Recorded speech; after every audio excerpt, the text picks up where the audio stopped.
Kita nyo ba ang gamit na yan? Mapagpalang araw po sa lahat, no? Magandang buhay. Ito po ay ang nagmamayari po nito, si Marcos po. Ayan. Nako, sino bang Marcos ito? Baka si President Marcos, ha? So bali, ito ang kanyang kinuha. Ito po ang pinakamalakas kong gamit, no? Yan, meron niya mga sinuko ang mga dignum. Yan, mga iba't ibang infinito yan, no? Tingnan nyo, mayroong 8, oh. Yan, yan, no? Infinito, yan, no? Yan.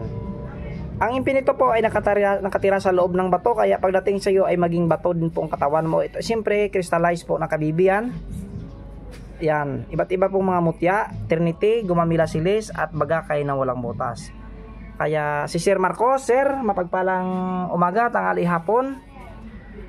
Ito po ang tirago ko po ang kanyang mukha.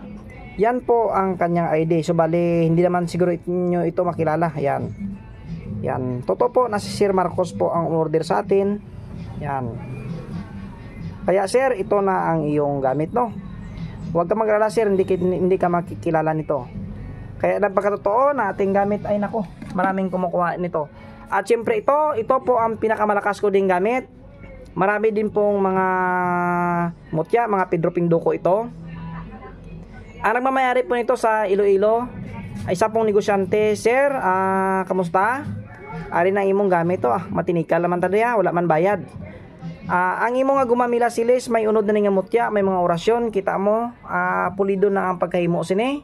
Grabe gid ang pagpakusog sini, kay pati ang gumamila silis, may unod na gid nga orasyon, no? Kag mga mutya, kag rudraksya, baga kay nga wala sang tawag nila nga buho. Ang sa atubang libon, ang sa likod ay 4 ang mata. Grabe, napakalakas talaga ito. Kaya no, sa interesado pa rin magpagawa ng ganito pong mga disenyo. Kaya ang iba, pag hindi po kayang bilhin, ang iba nagagalit po sa atin. Huwag kayong mag-alala. Meron tayong swak sa budget, meron tayong maliit na pindan, kayang-kaya ng bulsa. Kaya pag hindi kaya ito, huwag pilitin kasi ito ay mga mabibigat po ito pero napakalakas. Ang tinatawag po nito ay all-in-one. At syempre, meron nag-order sa atin yung nilalagay sa sabo sa manok. Yan, ito pong sa tari no? Pikit. O pikit sa Ilonggo, no? Oo, ambot lang sa Chinese yung tawag sini. Oo.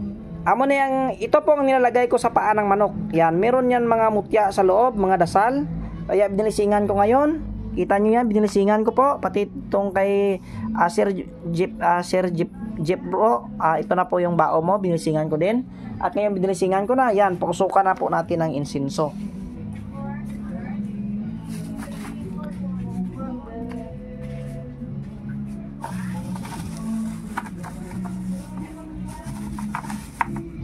Yan, pusukan na po ng insinso, no, para lalong lumakas. Tandaan nyo po, ang aking pong mga anting-anting, wala na pong dasal-dasal ito pakain.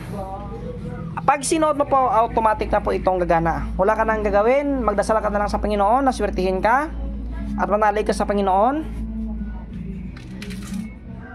Yan, dahil ang mga gamit na ito, meron po itong dasal na nananggaling talaga sa Panginoon. Kaya napakatindi ang gamit na yan, napakalakas. Kaya nga automatic na ito, wala ka nang gawin-gawin. Pag suot mo, automatic na itong gagana. Kasi nga napakahirap po maglatin. Hindi po basta-basta magbitaw ko ng Latin. Hindi ka naman manggagamot, hindi ka naman albularyo or antingero. Natural ka lang na tao, huwag ka na maglatin-latin. Kaya kung gusto nyong gamit na automatic, naku, meron po tayo. Sa akin kayo kumuha at legit po ito, yan. Kaya napakaganda pong insinso na yan, oh. Yan, pauso.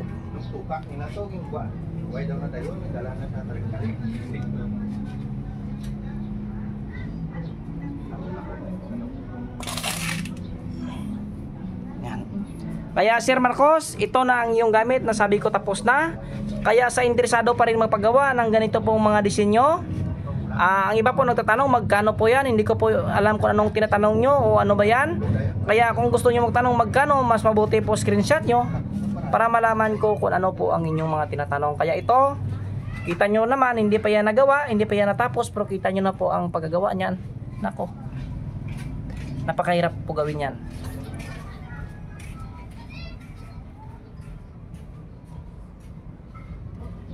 Kaya ulit no, sa lahat po nag-share ng ating video, meron tayong paparapol. Malapit na po mag-May, magpaparapol po tayo at malapit na din po ang mahal na araw. Kaya nako, kung inaalat kayo sa buhay, nako, magsuot kayo ng mga panangga na yan. Yan, napakabango yung insinso.